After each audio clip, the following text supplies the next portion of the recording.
Assalamualaikum warahmatullahi wabarakatuh. Waalaikumsalam warahmatullahi wabarakatuh. Baik, selamat malam semuanya ya. Sambil menunggu teman yang lainnya, kita mulai. Hari ini sinkronus yang terakhir sebelum ada UTS ya. Untuk UTS-nya, ke UTS UAS, maaf. UAS-nya nanti, ini kan pertemuan ke-15 ya. Coba lihat tanggal. Nanti itu tanggal 4 Sabtu hari ini itu pertemuan ke-15. Kemudian tanggal 11 saya kasih jeda libur, nanti tanggal 18 ada ujian ya. Jadi nanti ujiannya tanggal 18 Juni jam 19.30 nanti melalui Zoom dan Sunan ya. Jadi materinya apa saja yang didiskusikan, yang diwaskan nanti. Yang pertama terkait dengan keputusan investasi modal. Dan ternyata Anda sudah mengerjakan tugas yang keputusan investasi modal, sudah saya kasih soal ya. Jadi tugas yang akhir saya berikan tidak perlu dikerjakan. Ini kemarin sudah saya jelaskan ya.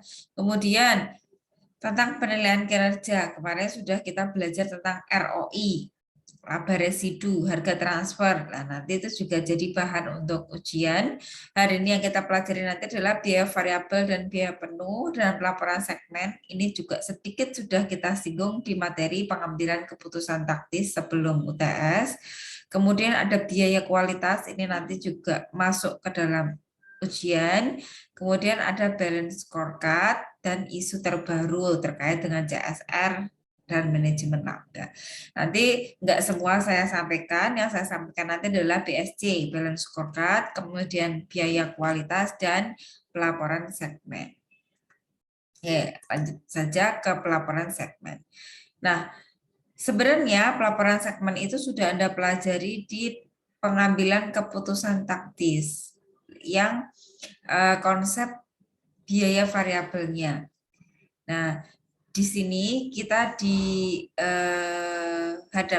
untuk memilih dua metode, baik metode variabel maupun metode penuh untuk menentukan penilaian persediaan atau untuk menentukan HPP-nya.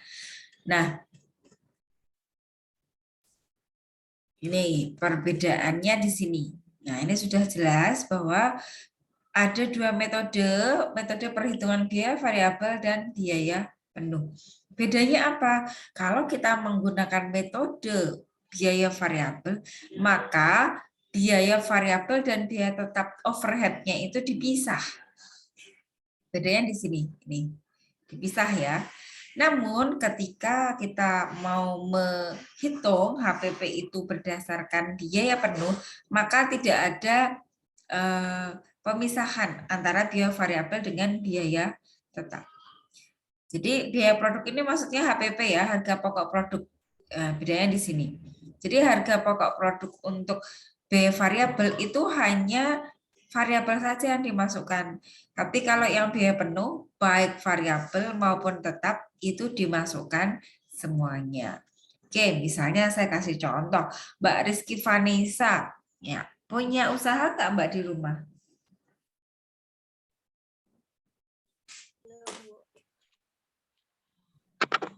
Belum punya, Bu. Belum punya. Orang tuanya bukan dari wira swasta?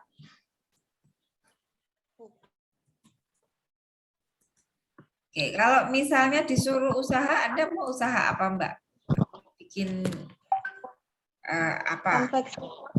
Konveksi. Konveksinya berupa apa? Konveksi kan banyak, Mbak. Tas sih, Bu. Tas kayak tote bag gitu. Oh, tote bag. Oke. Bahan bakunya tote bag apa? Bahan yang Ya, bahan untuk membuat tote bag itu apa? tas hitam imitasi terus Iya, rekat. bahan bakunya apa?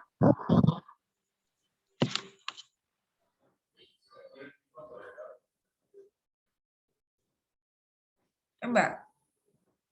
Bahan mitasi, Bu. Imitasi. Ini Bahan loh, mitasi. bahan untuk bikin tas itu loh. Pakai apa? Pakai plastik, pakai kain, pakai kertas. Pakai bahan kain, Bu. Kain. Jadi bahan bakunya adalah kain, ya kan? Kayak tenaga kerja langsungnya. Itu berarti kita gaji atau kita bayar upah pegawainya ya, upah si buruh yang mengerjakan tas. Overhead variabelnya untuk membuat tote bag itu selain kain ada butuh apa, Mbak? Tuh biaya buat benangnya, buat perekat tasnya, buat resletingnya. Berarti ada Kayak resleting, ya kan?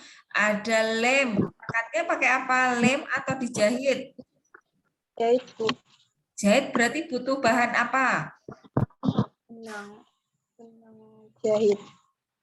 Benang jahit itu, Mbak. Itu bahannya apa wae? Benang jahit, Bu. Nah, benang itu masuk ke overhead variabel nggak, Mbak? Iya. Ya, kenapa? Maksudnya ke overhead variabel.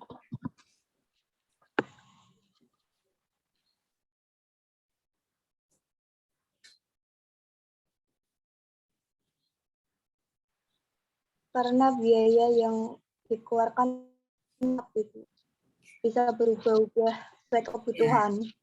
Anda mau bikin 1000 tote bag sama 2000 tote bag, itu benangnya butuh lebih banyak yang mana? 2000 tote bag. Nah, itu dikatakan kategori overhead variabel. Sekarang kalau yang kategori overhead tetap, Mbak. Nah, kalau variabel kan jelas ya. Nek produksi tote bag-nya itu banyak, ya biayanya makin banyak. Kalau yang overhead tetap, mau produksi 1000 tote bag, mau produksi 2000, maka biaya itu akan sama terus. Nah, itu contohnya biaya apa, Mbak?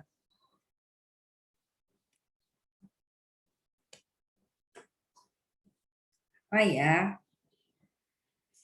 jadi Anda nggak produksi pun, biaya itu tetap keluar, Mbak. Contohnya apa? Biaya, Biaya penyusutan. ada temannya ya di situ ya? Nggak ada, Bu. Ya, biaya penyusutan. Ya. Biaya penyusutan itu mau produksi atau enggak produksi, ketika Anda sudah punya mesin jahit, setiap tahun, setiap bulan pasti Anda akan wajib untuk mendepresiasi atau menyusutkan peralatan tersebut. Itu namanya overhead tetap. Jadi kalau overhead variabel itu kan ketika produknya itu semakin banyak, maka biayanya ikut banyak. Jadi tahu ya bedanya yang overhead variabel dengan overhead tetap. Oke. Fungsinya apa sih kok kita harus membedakan mana yang variabel, mana yang tetap? Supaya kita tahu bagaimana cara menilai persediaan. Ya. Jadi kalau kita mau bikin 1000 tote bag dengan 2000 tote bag, berarti kan kita harus tahu berapa benang yang kita butuhkan. Kalau masih ada sisa yang dulu, kita harus kulaan benang berapa lagi. Kita harus butuh jarum berapa, kita harus butuh misalnya resletingnya berapa. Nah, itu pentingnya overhead variabel dengan overhead tetap. Jadi perlu diperhatikan ketika kita mau membuat sebuah produk atau membuat sebuah barang, itu overhead variabel dengan tetapnya harus diperhatikan. Oke. Nah, yang belum kita singgung itu adalah segmen. Kalau segmen itu juga sudah dipelajari ketika Anda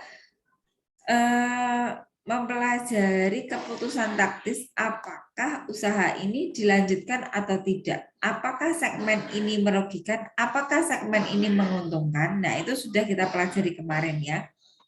Segmen itu adalah bagian dari sebuah perusahaan. Contoh, kayak kemarin kan saya contohkan harga transfernya adalah PT Indofood ya. PT Indofood itu kan pusatnya, perusahaan pusatnya. Indofood itu kan punya kecap, punya saus, punya Indomie. Nah, masing-masing dari perusahaan tersebut itu bisa dikatakan segmen. Segmen kecap, segmen saus, segmen mie, segmen sirup. Nah, masing-masing segmen itu pastinya punya pertanggungjawaban untuk melaporkan berapa laba yang dihasilkan. Nah, kenapa setiap segmen itu perlu membuat laporan?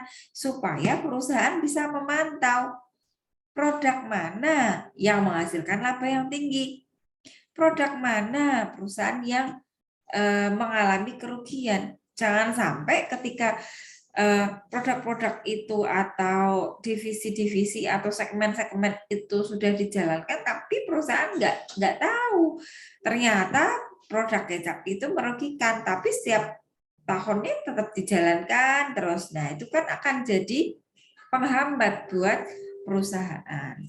Oke, itu sekilas terkait dengan segmen karena sudah sering kita singgung di pengambilan keputusan taktis ya. Saya mau bahas materi yang selanjutnya terkait dengan biaya kualitas kalau nggak salah.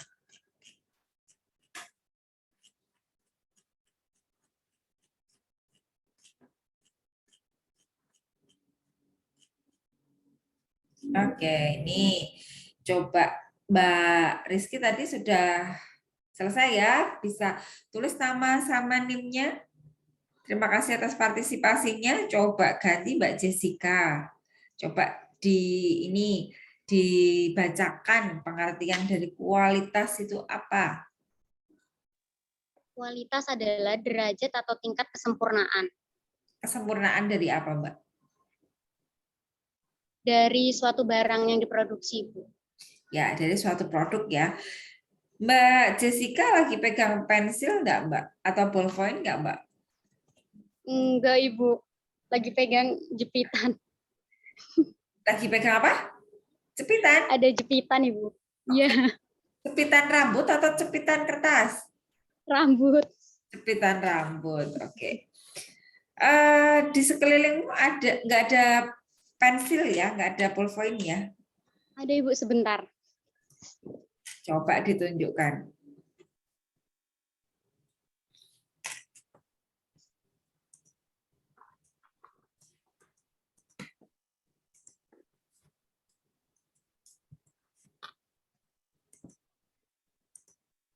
Ini, Ibu. Oke, pensilnya ada mereknya nggak, Mbak? Pensil apa ballpoint? Ballpoint. Ballpoint, warnanya apa? Hitam, Ibu. Warna hitam. Anda menilai produk tersebut berkualitas atau tidak, Mbak? Berkualitas, Bu. Oh, kok tahu? Ballpoint-nya berkualitas. Dari mana? Dari pada saat dicoba, tintanya ini, Bu, bagus untuk menulis, terus ujungnya juga enak untuk dipakai, Bu. Ya. Coba deh, Mbak, itu ada berapa faktor di situ, Mbak? Ada 2 faktor. Oke, yang pertama. Yang pertama, memuaskan harapan konsumen yang terkait dengan atribut-atribut harapan konsumen. Lalu yang kedua, memastikan seberapa baik produk dapat memenuhi aspek-aspek teknis dari desain produk tersebut. Kesesuaian kinerja dengan standar yang diharapkan dan kesesuaian dengan standar pembuatannya. Kalau ditanya, Anda puas nggak dengan ballpoint yang sudah Anda beli tersebut? Puas, Bu. Oke, berarti faktor pertama terpenuhi nggak, Mbak? Ya, terpenuhi. Oke, faktor yang kedua. Seberapa baik produk tersebut dapat memenuhi aspek teknik. Dari sisi misal desain produk, enak nggak dipegang itu ballpoint-nya? Enak, Ibu. Soalnya Kecil dia atau kan besar? kecil, Nyaman? nyaman. Ya, berarti kan desain produknya itu membuat kita nyaman untuk menulis. Kadang kalau ballpoint itu terlalu gede gitu kan kita juga agak malas buat nulis ya. Oke, berarti desain produknya cocok ya, cocok di hati konsumennya. Kesesuaian kinerja. Kinerja ini maksudnya kinerja dari pulpen tersebut. Ketika tadi dipakai gimana Mbak? Tintanya? Tintanya ini Bu, tebalnya tuh bagus untuk menulis. Nah, berarti sesuai nggak dengan kinerja? Sesuai Bu. Sesuai. Kemudian dari sisi oke, berarti sudah cukup ya terkait dengan apa? Terkait dengan ballpoint ya. Nah, sekarang ujungnya, Mbak. Ujung dari ballpointnya bagaimana? Enak? Ujungnya chip, enak buat dibuat penulis Bu. Oke, enak dipakai buat nulis. Ujungnya tipis atau kandel? Tipis. Tipis. Anda suka pulpen yang tipis atau yang kandel? Yang tipis Ibu. Oke, masing-masing orang memang punya pandangan masing-masing ya, ada yang suka tebel, ada yang suka kandel. Nah, sekarang kalau Anda lihat ujung dari pulpen itu kira-kira diameternya pakai satuan apa? Senti atau mili? Mili. Mili ya. Kalau misalnya ujung pensil tersebut itu terlalu lebar sedikit, 1 mili aja, kira-kira pensilnya nyaman nggak dipakai? Pulpennya. Sepertinya kurang nyaman Bu. Nah, berarti gimana? Desain produknya tersebut perlu diperhatikan enggak? Perlu. Ya kan? Ketelitian dari diameter pensil. Sebenarnya hal yang sepele ya. Kecil, tapi itu berdampak enggak buat produk Anda? Berdampak. Misalnya, sekali produksi itu bisa membuat 1000 ballpoint. Ternyata dari 1000 ballpoint tersebut, lebar diameter ujung dari ballpoint itu terlalu lebar 5 mili atau terlalu lebar 2 mili. Kira-kira produk tersebut itu akan laku di pasaran enggak? Tidak Ibu. Iya kan? Nah, Iya. ketelitian dari produk yang Anda produksi itu harus Anda masukkan ke dalam biaya kualitas. Biaya untuk menjaga supaya produk Anda itu kualitasnya sama dari masa ke masa. Misalnya, pertama kali Anda produksi diameternya adalah 1 mili. Kemudian produksi yang kedua 1,5 mili, 1,7, 1,6, 1,4. Kira-kira konsumennya merasa puas enggak? Tidak puas. Karena bentuknya berubah-ubah. Iya kan? Nah, ini sudah dicontohkan di buku. Kalau di sini kan terkait dengan jam dinding itu kan lingkaran ya. Berarti kan punya diameter. Kalau lingkaran itu kan pakainya jari-jari ya. Kalau jari-jarinya geser 1 mili aja, kira-kira diameternya berbeda enggak dengan yang lainnya? Berbeda. Nah, makanya di situ kan ada targetnya, ada standarnya bahwa jam dindingnya itu punya diameter 50 mili. Kalau kita mau pakai lingkaran itu kan pakainya jari-jari, pakai jangkar yang dilingkarkan. Anda keliru atau kurang 0,1 mili aja, hasilnya nggak akan bulat 50 cm. Maka ada yang namanya ambang batas. Batas atas, batas bawah. Nah, di sini kan sudah dicontohkan target kualitas untuk diameter jam dinding adalah 49,99 sampai 50,10. Tahu artinya nggak, Mbak? Ini artinya apa? Ada ambang atas dan ambang bawah. Jadi ketika kita melakukan proses produksi itu belum tentu produk yang kita produksi itu hasilnya kan sama semua, rata semua. Ya ada yang namanya terlalu gede sedikit, terlalu kecil sedikit. Namun perbedaan tersebut ada ambangnya, ambang batas di atas dan ada ambang batas di bawah. Jadi ketika diameternya itu 49,99, produk Anda masih aman.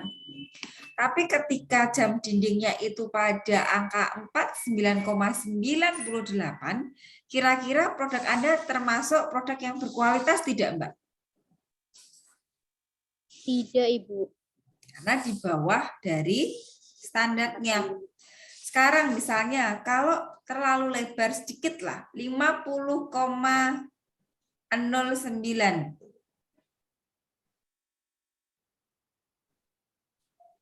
Masih nggak apa-apa, Ibu. Masih masuk, masih nggak apa-apa.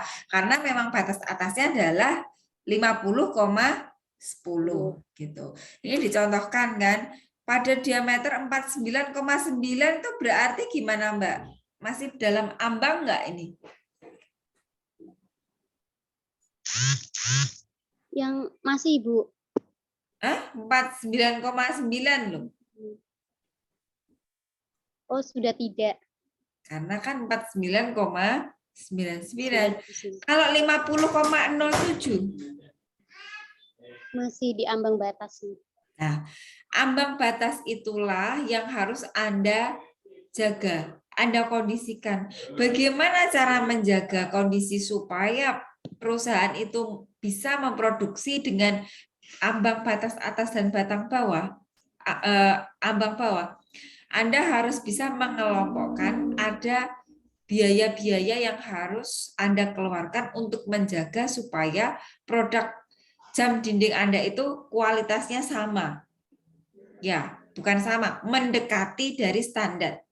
Ada 4 biaya, ini nanti akan saya keluarkan di ujian. Jadi, biaya kualitas itu terdiri dari 4. Yang pertama, biaya pencegahan. Yang kedua, biaya penilaian. Yang ketiga, biaya kegagalan internal. Dan yang terakhir adalah biaya kegagalan eksternal. Apa bedanya? Kalau kalau biaya pencegahan itu adalah biaya yang dikeluarkan sebelum produk itu diproduksi. Jadi sebelum memproduksi jam dinding, perusahaan itu harus melakukan sesuatu supaya produknya itu tidak gagal. Nah, coba Mbak Jessica bacakan contohnya biaya apa, Mbak? Pelatihan kualitas. Apa maksudnya kok pelatihan kualitas?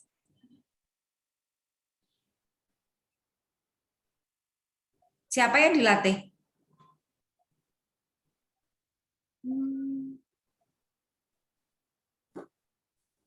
Siapa yang dilatih? Ya, yang dilatih adalah pegawainya, buruhnya, ya kan? Buruhnya dilatih, piye carane gawe jam dinding supaya jam dinding itu lingkarannya, diameternya itu sesuai dengan standar. Dikasih tahu, di training kilo carane gawe supaya diameternya itu tidak terlalu lebar, tidak terlalu kekecilan. Nah, pelatihan untuk karyawan atau untuk buruh tersebut itu masuknya ke pelatihan kualitas. Perekayasaan produksi. Jadi sebelum diproduksi secara massal, perusahaan tersebut itu bisa membuat perekayasaan produksi. Dia merekayasa dalam jumlah yang kecil dulu.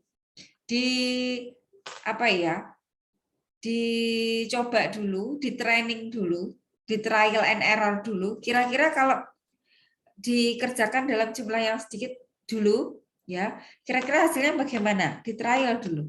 Artinya kan belum diproduksi. Nah, kalau yang biaya penilaian, ini adalah biaya ketika Anda melakukan proses produksi. Produksinya berjalan. Selama perjalanannya proses produksi itu, Anda akan mengontrol, Anda akan mengendalikan biaya-biaya tersebut, jangan sampai akan terjadi kegagalan dalam memproduksi. Akseptasi produk, akseptasi ya, bukan aksepsi, akseptasi produk. Produk itu bisa diterima enggak ya oleh konsumen? Nah, sebelum produk itu di tangan konsumen, berarti kan perusahaan itu harus ngetes, dites dulu. Contoh gini, kayak makanan, ya kan? Makanan itu kan ketika sudah dilakukan proses produksi kan ada proses pengetesannya. Biasanya kan mengandung apa gitu ya, kan harus dites-tes dulu. Nah, itu bisa masuknya ke biaya penilaian. Jadi jangan sampai produk itu di tangan konsumen baru kita tahu, oh ternyata produk kita itu seperti ini ya. Nah, enggak bisa seperti itu. Jadi ketika proses produksi, kayak Indomie misalnya, atau mie gitu ya. Ketika melakukan proses produksi, itu kan produknya itu harus aman dulu ketika masih di perusahaan. Selanjutnya, inspeksi bahan baku. Ketika kita mau bikin mie, misalnya ya Indomie gitu ya, bahan bakunya kan tepung terigu. Anda inspeksi tepung terigunya. Bahan bakunya dicek.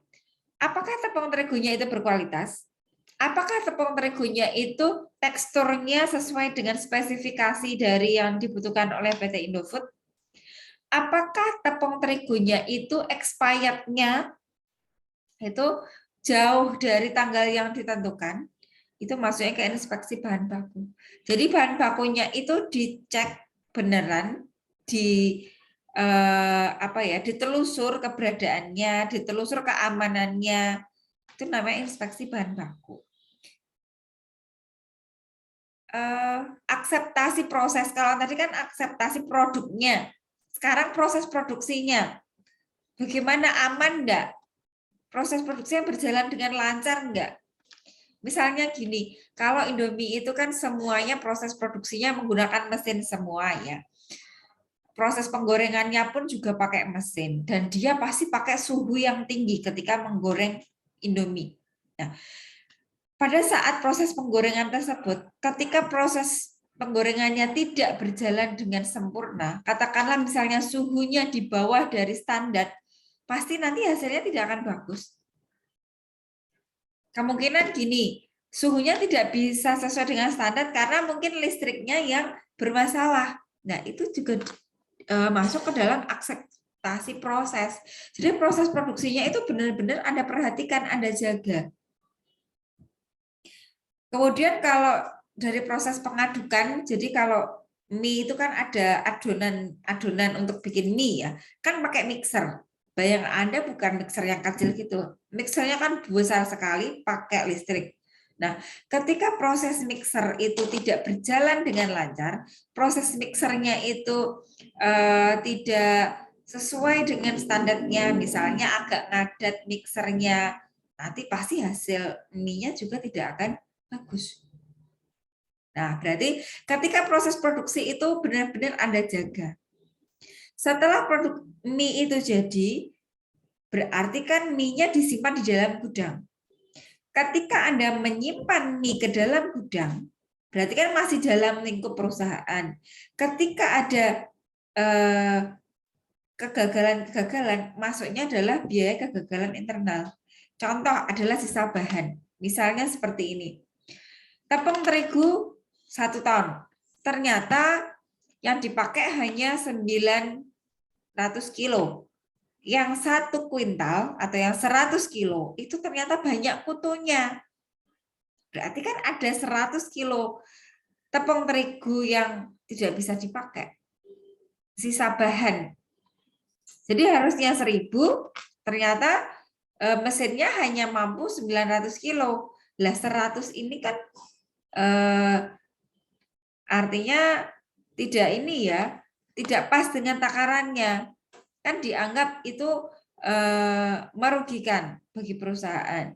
Nah, karena bahannya sisa. Pengerjaan ulang, misalnya begini, kemasannya itu pada robek. Ketika di gudang disimpan dalam waktu 1 bulan, ternyata ada tikus. Tapi nggak mungkin ya, yang namanya gudang itu kan sudah penjagaan ketat ya.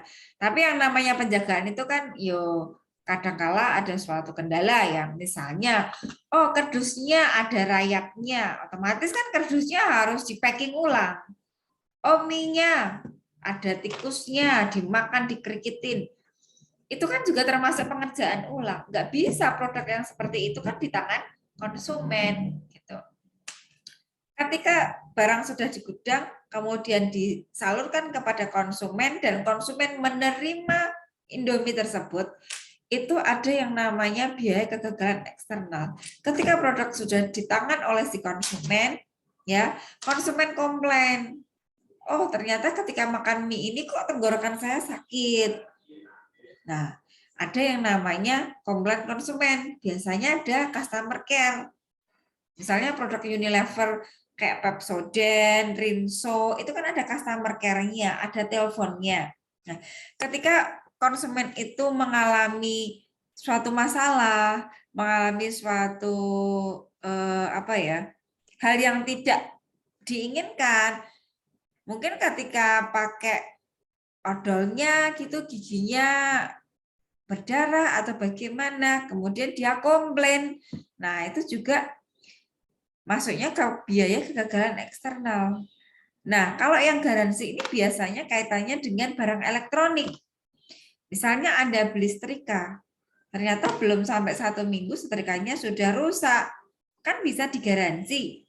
Ya, biaya garansi itu kan berarti setrikanya dikembalikan ke perusahaannya, direparasi lagi, diperbaiki lagi. Nah, biaya untuk mereparasi tadi kan namanya biaya garansi. Biaya garansi itu masuknya adalah kegagalan eksternal. Gitu.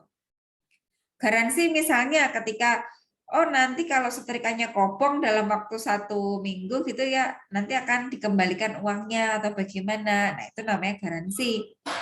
Kalau yang tadi berarti maksudnya ke reparasi ya. Nah, semua biaya-biaya ini Anda jumlahkan menjadi biaya kualitas. Kemudian di contoh soal saya, ini juga saya keluarkan di ujian nanti ya. Anda harus bisa mengelompokkan macam-macam biaya ini ke dalam 4 penggolongan biaya. Baik, terima kasih Mbak Jessica. Terima kasih bisa tulis di chat nama sama NIM-nya ya.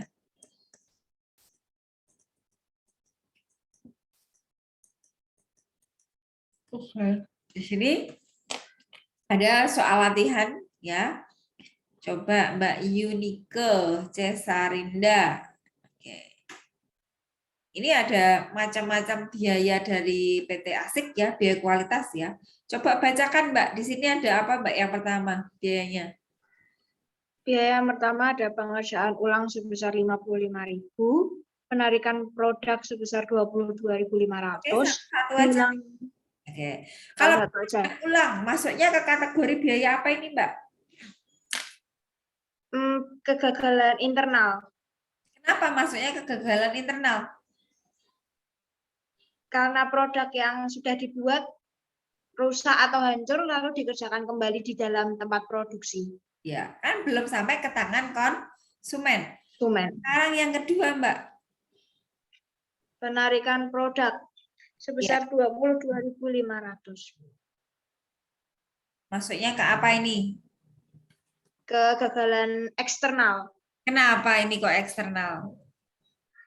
Karena sudah keluar dari tempat produksi, sudah dijual, tapi rusak, jadi harus ditarik kembali. Iya.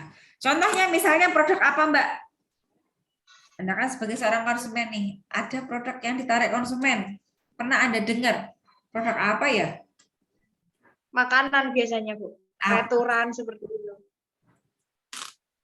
Kalau yang produk kadaluarsa kan nggak ditarik konsumen, karena itu kan sudah tanggung jawab dari konsumen sendiri. Dia yang bisa tahu. Nah, kalau yang misalnya belum sampai pada expired-nya, tapi produk itu ditarik. Misalnya apa? Pernah dengar enggak? Produk apa yang seperti itu?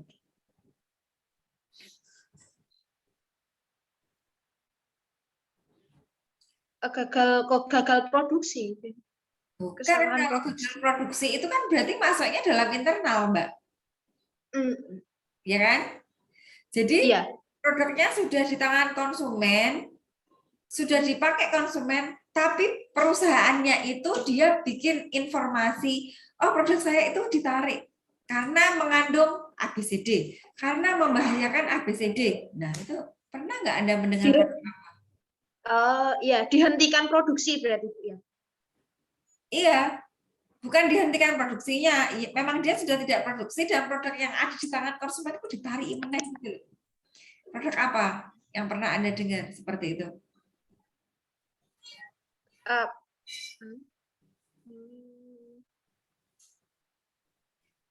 Sering loh, apa ayo? Produk kosmetik, ya enggak? Kosmetik, ya kan? Kosmetik itu kan Ya. kadang belum sampai expired ya. Ketika BPOM-nya itu menemukan, oh ternyata ya, kosmetiknya mengandung ini, akhirnya ditarik dari peredaran. Kan termasuk kegagalan eksternal. Katakanlah bedak A atau pelembab A, orang sudah beli banyak. Tapi ternyata MUI itu bilang bahwa itu mengandung minyak babi. Berarti kan harus ditarik di konsumen. Nah, itu produk-produk yang sudah dibeli kemudian ditarik lagi oleh perusahaan, biayanya dimasukkan ke dalam kegagalan eksternal. Oke, sekarang Mbak, kalau produk cacat masuknya ke apa? Internal, kegagalan internal. Oke, karena kalau cacat itu kan belum sampai ke tangan konsumen ya. Kalau uji coba proses produk, Pencegahan. uji coba proses produk. Oh, penilaian. Ya, kenapa masuk ke penilaian? Karena harus sebelum produk diproduksi harus diuji coba. Kalau harus diuji coba sebelum proses produksi, berarti dia masuknya ke pencegahan dong. Kan belum proses produksinya. Oh, iya. Ini pada saat proses produksinya atau sebelum proses produksi, Mbak? Pada saat proses produksi. Nah, berarti masuknya ke penilaian. Tapi kalau uji coba sebelum diproduksi, dia masuk ke pencegahan. Gitu. Apalagi nih, retur barang, Mbak. Eksternal, kegagalan eksternal. Karena sudah di tangan konsumen, dikembalikan lagi. Gitu. Oke, ini dipelajari ya. Macam-macam biaya ini akan saya keluarkan di ujian, di UAS nanti. Baik, terima kasih Mbak Yunike. Bisa nulis di chat nama sama linknya. Ini materi yang terakhir yang saya sampaikan ya tentang balance scorecard. Ini tema yang bagus kaitannya dengan kinerja perusahaan. Kinerja perusahaan kemarin sudah Anda pelajari ya di akuntansi pertanggungjawaban, bisa menggunakan ROI, bisa menggunakan laba residu, juga bisa menggunakan ini BSC, balance scorecard. Dari kata balance, score, dan cut. Balance itu seimbang, score itu penilaian, cut itu kartu. Jadi kartu penilaian yang imbang. Bagaimana cara menilai kinerjanya? Ini ada 4 perspektif yang harus Anda perhatikan dalam menilai BSC. Jadi balance scorecard itu bisa disingkat BSC ya. Yang pertama adalah perspektif keuangan. Ini sangat penting sekali. Perspektif keuangan itu pasti akan jadi poin utama karena yang ada nominalnya. Karena yang bisa menentukan, oh aku untung, aku rugi. Disinilah di perspektif keuangannya. Ada 3 tema strategisnya. Yang pertama adalah pertumbuhan pendapatan. Contoh misalnya kalau Anda usahanya adalah usaha apa tadi ya, bikin tote bag ya. Apakah setiap tahun usaha tote bag Anda itu mengalami kenaikan? Apakah mengalami penurunan? Itu Anda analisis dari tahun ke tahun. Kemudian yang kedua tentang pengurangan biaya. Orang itu ketika mau memproduksi pasti kepengennya biayanya kecil tapi untungnya gede, pendapatannya gede. Di perspektif keuangan juga sama. Pendapatannya dinilai, kalau pendapatan kan makin lama harus makin naik. Kalau biaya, apakah biayanya itu dari tahun ke tahun bisa dikurangi? Dia bahasanya adalah pengurangan biaya. Yang terakhir adalah pemanfaatan aset. Apakah aset yang Anda miliki itu bisa Anda maksimalkan untuk mendapatkan pendapatan? Kadang ada PTA asetnya 1M, tapi untungnya bisa 200 juta. Kemudian PTB asetnya hanya 500 juta, tapi dia bisa mendapatkan untung yang sama. Nah, sama-sama untungnya tapi asetnya berbeda. Nah, itu nanti kaitannya dengan ROI ya, ROA, return on asset. Return dibagi aset, laba dibagi aset.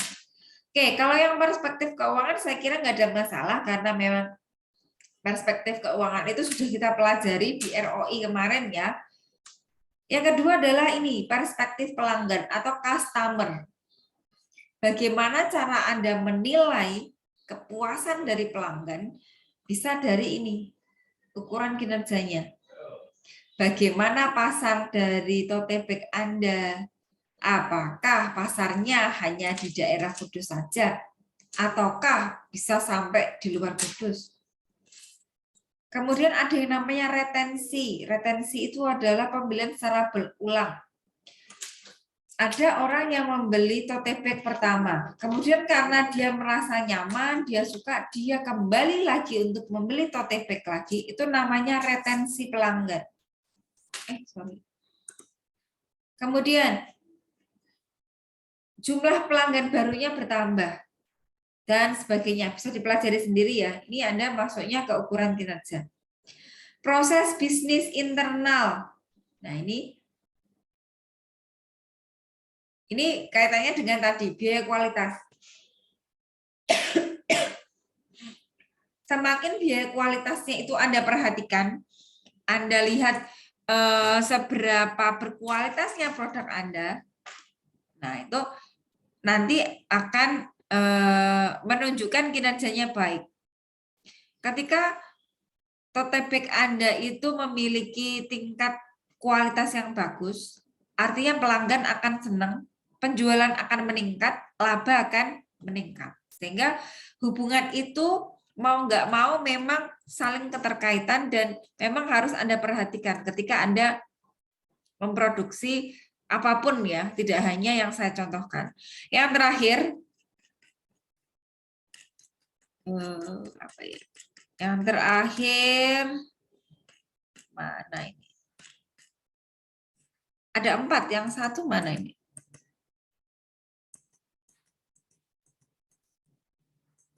Kok sudah?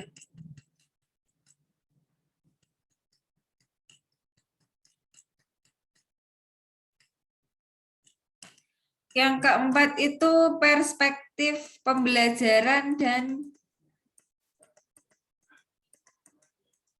ini pembelajaran dan pertumbuhan. Jadi yang namanya sebuah perusahaan itu dia ketika membuat produksi tidak stagnan di situ aja. Contoh, mau bikin Indomie itu kan dari masa ke masa yang namanya mie itu pasti seperti itu.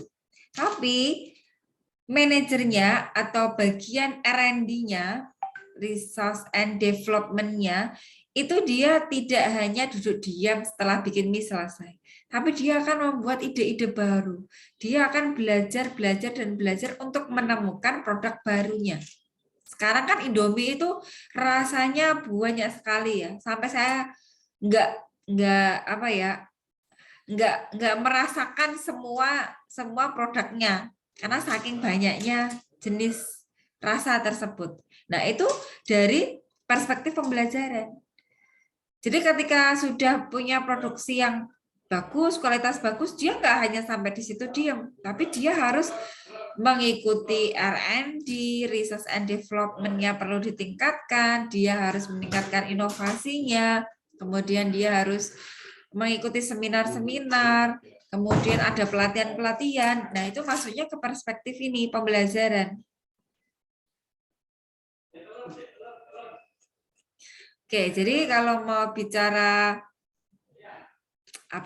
BSC itu hanya 4 saja yang diperhatikan. Gitu.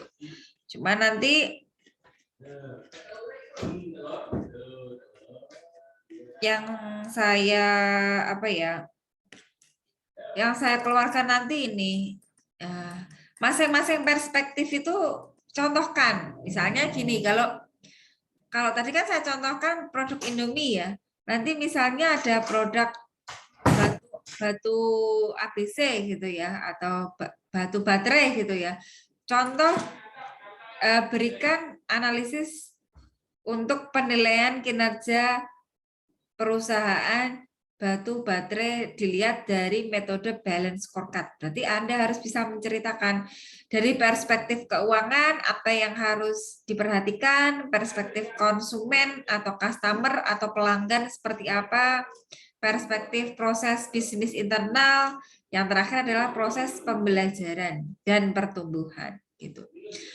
Paling penting itu semuanya penting ya, cuman yang sering terlewatkan itu yang nomor 4-nya, pembelajaran dan pertumbuhan. Karena kadang kalau orang sudah memproduksi sudah bagus itu ya sudah itu saja yang diproduksi.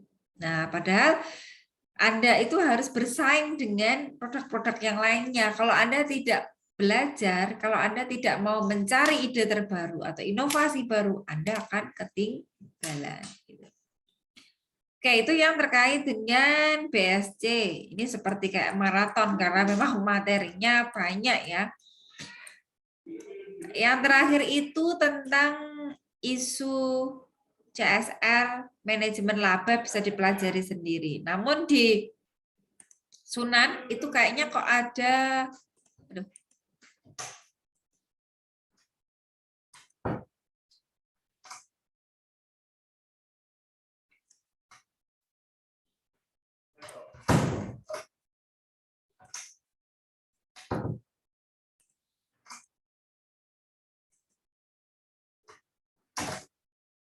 Anda bisa download sendiri ya, di pertemuan ke-15 itu ada jurnal dari saya yang sudah saya upload. Aduh, ini kenapa nggak bisa masuk? Punya Anda Sunannya bisa masuk nggak? Oh iya, bisa.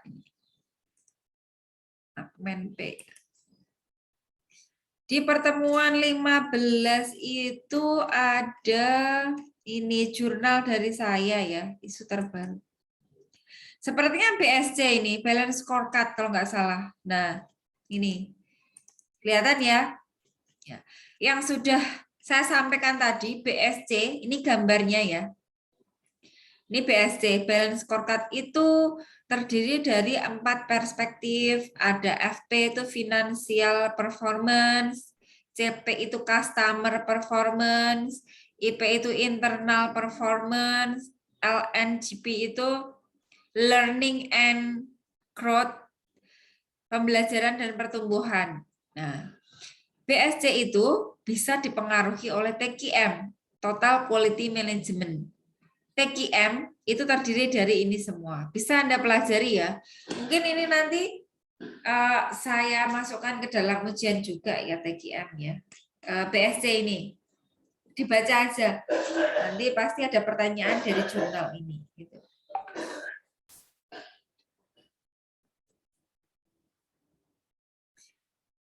Oke, saya kira itu materi dari saya. Nah, berarti materinya sudah saya sampaikan semua.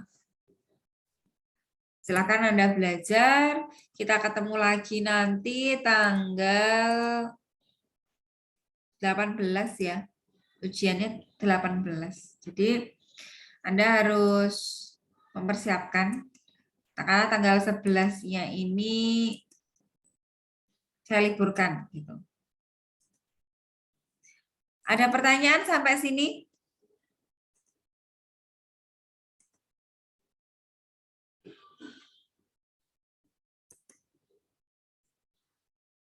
Ini kok yang masuk cuma 11 orang, yang lainnya kemana ya?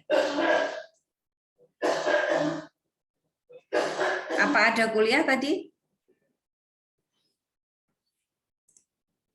Nggak ada, Bu. Nggak ada ya. Baik, gimana? Ada pertanyaan nggak? Ujiannya pokoknya yang sudah saya sampaikan. Jadi nanti kalau Anda belajar, silakan buka YouTube saja ya. Jadi di YouTube itu kan pasti saya selalu menegaskan. Nanti yang keluar ini. Nah itu silakan Anda perdalam, Anda pelajari ya. Bagaimana? Ada yang mau ditanyakan sebelum saya tutup?